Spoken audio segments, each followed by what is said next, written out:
Rich lady splashed mud on cleaner girl. Unaware Davido was watching. The sky over Lagos was just beginning to wake. It was 5:48 a.m., and the humid air was already alive with the scent of smoke, roasted plantain and exhaust fumes. Anuli, 17 years old and barely 5 feet tall, pushed her broom slowly along the bustling expressway near Ikeja Underbridge. Her yellow street sweeper vest hung loosely over her petite frame, her worn-out sneakers soaked with last night's puddles.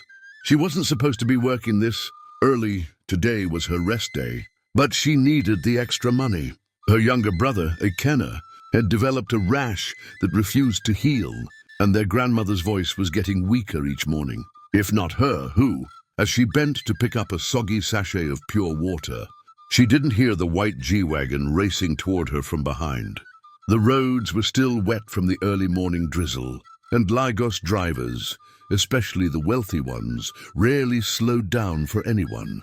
Splash! It happened so fast. A wave of thick brown mud exploded from the roadside gutter, soaking Anuli head to toe. Her vest turned dark.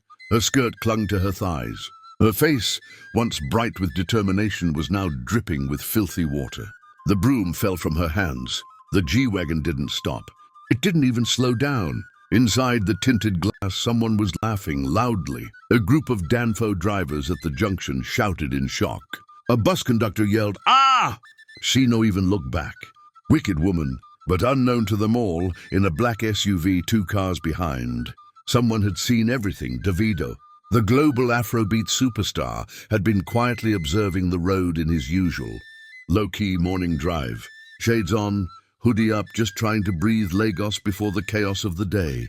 His driver had slowed near the intersection to avoid potholes. He saw the G-Wagon. He saw the mud.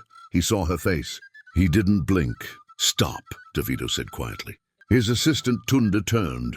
"What?" "Reverse small." That girl. The inside of the G-Wagon was a world far removed from the muddy roadside it had just violated. Fine leather seats, Louis Vuitton bags tossed on the floor, the subtle aroma of imported perfume, and loud, careless laughter. Chioma Nwosu, 32, CEO of Chioma's Luxury Wigs. He had just returned from Dubai.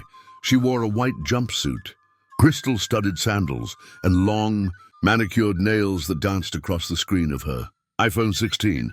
Her best friend, Mimi, sat beside her, sipping iced coffee from a mason jar. "Did you see her face?" Chioma giggled, speeding past a pothole. "She looked like a soaked chicken. She should not be on the road." Mimi replied, "Always blocking the way like they own Lagos." Chioma scoffed. "People like that should know their place. She will now go home and say I changed her destiny." They burst into laughter again, oblivious to the storm their moment of mockery was about to cause. Behind them, Davido sat in silence, arms folded. "She just laughed about it," Tunda said from the passenger seat. "Did you hear?" "She laughed." Davido said nothing for a moment. "Then find out who that girl is." Anuli stood by the side of the road, dripping with mud, feeling like the whole world had spat on her. The laughter from the G-Wagon still echoed in her head. She had no towel, no change of clothes. Her fellow cleaners avoided eye contact, not out of shame, but fear of joining her in the humiliation. She walked to a roadside tap behind Mama Nkechi's buka, where she usually fetched water after her shift. The tap was low pressure, but it was all she had. She scrubbed her arms and face while holding back tears. As she worked, a small boy tugged her wet skirt. "Auntie Anuli, are you crying?" "No," she whispered. "I'm washing pepper from my eye." She lied. She'd become a professional at that. A flashback surged. Her mother, dying in a hospital they couldn't afford, whispering, "My daughter, never let hardship steal your kindness. Use your pain to build bridges, not walls." Even now, Anuli saw a blind man struggling with his walking stick and ran to help. Him across the road, still wet, still hurting. She had no idea Davido was still watching her and recording. By 5 p.m., the first video hit the internet. It was captured by a Danfo conductor, showing the splash, the rich lady's laugh, and Anuli's devastated face. A second clip showed her helping the blind man after getting drenched. By 7 p.m., the video was everywhere. Instagram. Rich Lagos woman splashes cleaner girl and laughs. Davido watched in silence. TikTok. Mud splash challenge started trending. Some mocking, some calling for justice. Facebook. Chioma Nwosu's karma is cooking. Influencers reposted it. Celebrities commented with shocked emojis. One popular vlogger said, "This girl is the definition of dignity in disgrace. Nigeria must find her." Meanwhile, Chioma was wine tasting at a private event in Ikoyi. Her assistant rushed in, phone in hand. "You're trending, madam." "Not the good kind." She rolled her eyes. "Let them talk. It will pass." But it didn't. By midnight, her brand had lost over 6,000 followers. 2 wig distributors pulled out. One sponsor removed her face from a billboard. Still, she remained defiant. "I did nothing wrong. I didn't tell her to stand near water." But far from the cameras, Davido was doing what she wasn't, listening. The next morning, Anuli was back on the road at 6 a.m., sweeping the same expressway where it all happened. This time, her hair was covered with a scarf, her yellow vest still stained from yesterday. She told no one about the video. She didn't own a smartphone. Her world was word of mouth and public taps. Around 6:15 a.m., she saw a familiar black SUV approach slowly. It parked, the door opened, and Davido stepped out. The street froze. Even the Danfo buses slowed down. He walked up to her calmly, no security around him, just his assistant Tunde trailing. Anuli dropped her broom. "Good morning," he said gently. "Can I talk to you?" Her lips trembled. You're Davido." He smiled. "That's what they call me. But today, I'm just a guy who saw something that broke my heart." The crowd began to gather. "I saw what she did," he continued, "and how you reacted. You could have shouted, cursed, even thrown stones. But instead, you helped someone else. That kind of heart is rare." She said nothing, blinking fast. "I want to help you," Davido said. "But only if you let me." Anuli stepped back, suspicious. "Why me? There are many like me."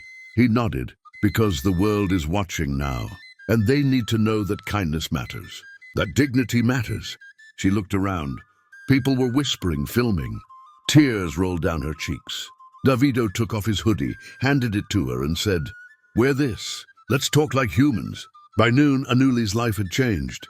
She was seated inside a modest hotel in Ikeja, her first time ever entering a place with air conditioning. Davido had made it clear he didn't want cameras or social media posts. He just wanted to talk. She had been bathed, dressed in new clothes, and fed jollof rice and soft chicken wings she barely touched. Too much was happening.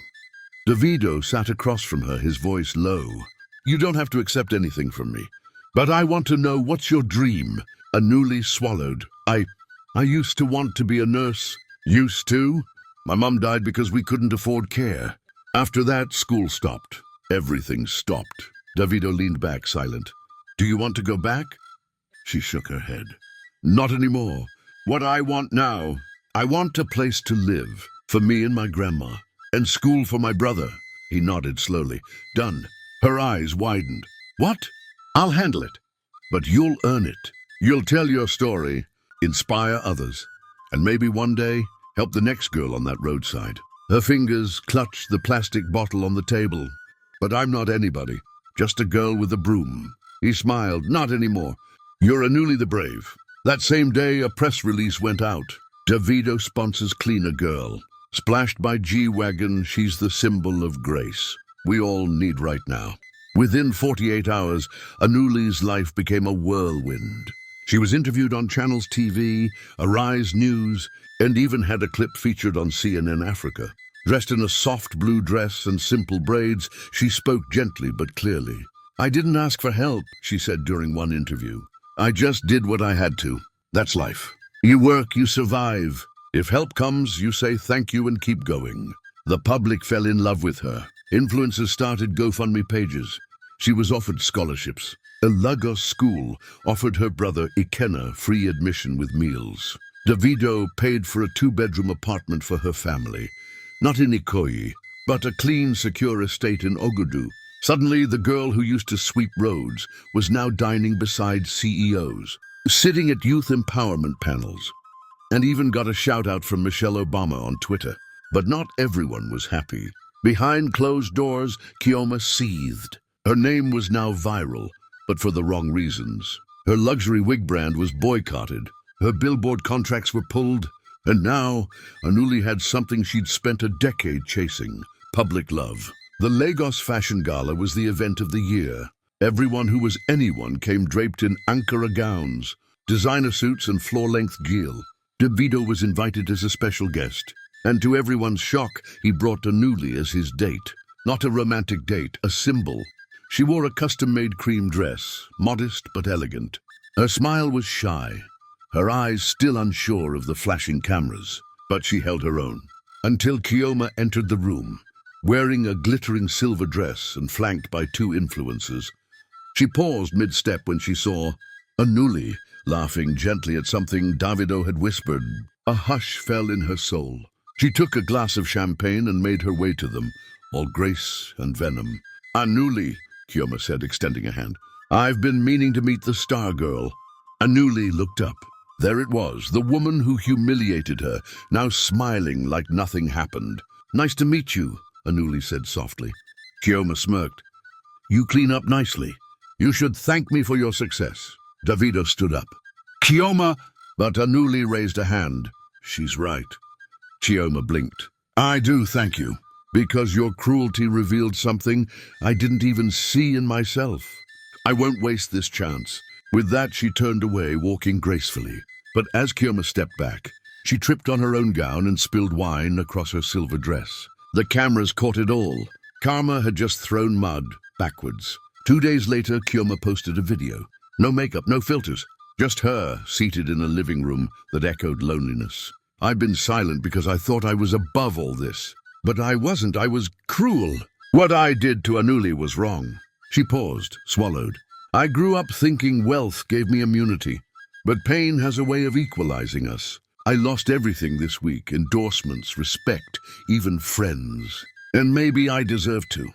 She blinked back tears. "To Anuli, if you're watching this, I'm sorry. Not because I got backlash, but because I was wrong." Within minutes, the comments poured in. "It's too late." "Nice performance." Let's see what Anuli says. Later that evening, Anuli posted just one sentence on her own. New Instagram account, run by her cousin. "Forgiveness is not forgetting.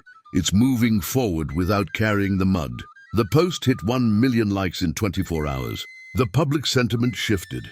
Kioma faded to the background. Anuli's star rose higher. Anuli was no longer the girl on the roadside. She was the face of Hope and Hustle Foundation, an NGO dedicated to empowering women like her, those cleaning the streets, pushing through poverty, dreaming big.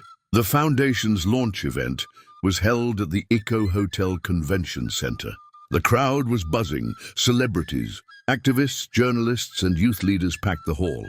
Davido took the stage, speaking with passion about giving back and lifting others. Then Anuli walked up, her nerves masked by a radiant smile. "I never imagined I'd be here," she said into the microphone. "A few weeks ago, I was the girl everyone ignored. Now I stand here not just for me, but for millions of girls who clean, cook, and hustle every day without thanks." She paused, looking at the crowd. "This endorsement is not just about me. It's about all of us who believe in change. That every life matters. No matter your dirt, your mud, or your struggles, your dignity is your power." The applause thundered. Brands lined up to sponsor her story. A major telecom company offered to pay for her schooling and her brother's education. A beauty brand gave her a contract to be the ambassador for a campaign called Beauty in Every Story. Anuli's Instagram blew up. Followers surged past 2 million. Her message was simple, clear, and powerful. From mud to millions, from silence to voice. Despite all the glamour, Anuli never forgot her roots. One Saturday morning, she returned to the expressway where it all started. She wore jeans and a simple t-shirt, no makeup. With a group of volunteers from the Hope and Hustle Foundation, she distributed cleaning supplies, bottled water, and food to street sweepers and cleaners. She knelt beside a young girl who looked just like her at 15, eyes wide, hopeful but tired. "You can be more," Anuli whispered. "You don't have to stay here forever." The girl smiled shyly. As Anuli helped clear a patch of the roadside, a familiar black G-Wagon pulled up. This time, Kioma was inside, hands shaking slightly as she handed Anuli a bouquet of flowers. "I'm sorry, truly," Kioma said. "I want to help to make things right." Anuli looked at her for a long moment, then nodded. "It's not about blame," Anuli said. "It's about change." They shook hands. The crowd around them erupted in cheers. A year later, Anuli stood on stage in Abuja, receiving the National Youth Award for Social Impact. Her speech was simple, raw, and full of heart. "Today I am proud. Proud that my story was not the end, but a beginning. Proud that even when mud was thrown at me, I chose to keep my heart clean." She spoke about the countless girls still struggling, the need for dignity, respect, and opportunity. She thanked Davido for his belief, the volunteers who stood with her, and even Kioma for teaching her the power of forgiveness. The crowd rose to their feet in a standing ovation. Backstage, Davido hugged her tightly. "You did this," he whispered. "You changed the narrative." Anuli smiled, eyes shining. "Not me alone, all of us." Months later, a documentary titled Mud and Grace, the Anuli Story premiered on YouTube, gaining millions of views worldwide. The hashtags Ja Anuli the Brave and Mud and Grace trended for weeks, sparking conversations about class, dignity, and the power of kindness in Nigeria and beyond. And deep in Lagos, by that same expressway, Anuli's foundation continued its work, giving hope, wiping tears, and changing lives.